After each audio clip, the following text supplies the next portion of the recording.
L'équipe de Perrois avait commencé une année ou deux avant nous, c'est un plus petit vignoble, il y a des passionnés qui avaient développé la confusion avec Pierre-Joseph au départ. Et puis il se trouve que mon collègue Blondel, il a une vigne sur Perrois. Et puis un jour il me dit, c'est intéressant, puis ça a l'air de fonctionner cette histoire, c'est un peu de boulot, mais ça marche pas mal, c'est pas si cher que ça, on devrait peut-être en parler à nos collègues. Et puis toutes les années, on fait une assemblée avant les vendanges avec les vignerons pour faire un peu le point, etc. Et puis là, on a proposé, on a dit on pourrait essayer de mettre le vignoble Montsurol en confusion. Et puis tous étaient ouais, c'est une bonne idée, ouais, on pourrait essayer, ouais, combien ça coûte, voilà.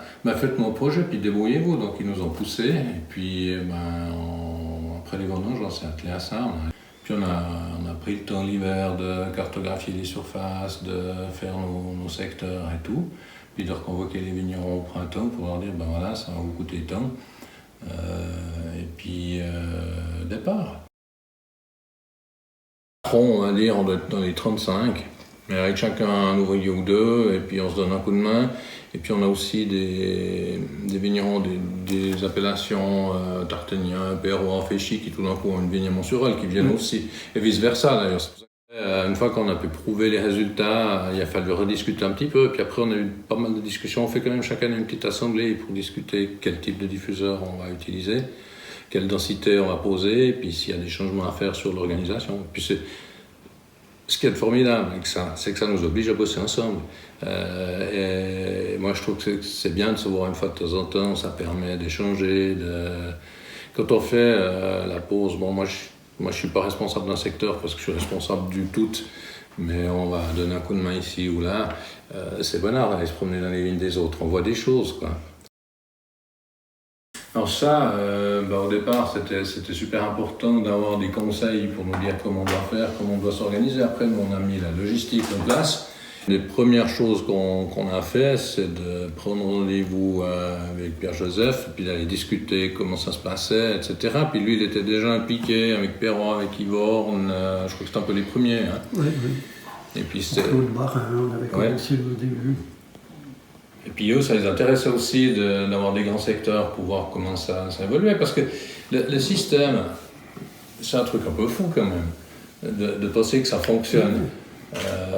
Nous, on en avait déjà entendu parler parce qu'à l'époque, je crois que c'est Claude Jacquard qui avait fait un travail de diplôme à Changin sur la confusion. Puis ils avaient un peu abandonné par la suite. Mais donc il a déjà mis en évidence que les résultats étaient bons. Les contrôles aussi, c'était intéressant. Mais les contrôles, on trouvait pratiquement plus rien. Et souvent, on avait de la pyrale, qui ressemble...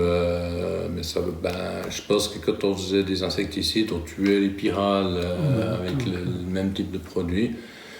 Mais là, on n'en a encore pas trouvé suffisamment de pyrale pour justifier quelque traitement que ce soit, quoi. Pierre-Joseph, à l'époque, comme il a déjà dit, il a développé une graphique où chaque année il y a une barre de plus où c'est les populations de première de la grappe où les attaques en sont de confusion et hors confusion. Ça veut dire qu'on a aujourd'hui un recul sur plus que 20 ans et on peut prouver que les attaques en confusion sont toujours inférieures à celui hors confusion. On a la quasi-certitude qu'on n'aura jamais d'accoutumance à ce type de lutte. Il faut dire ça précautionneusement, mais je pense que c'est quand même un système qui doit fonctionner. Et puis, à la limite, on fait quand même du vin qu'on boit au bout du compte. Donc, si on peut se passer d'insecticides, je pense que ça, c'est bien.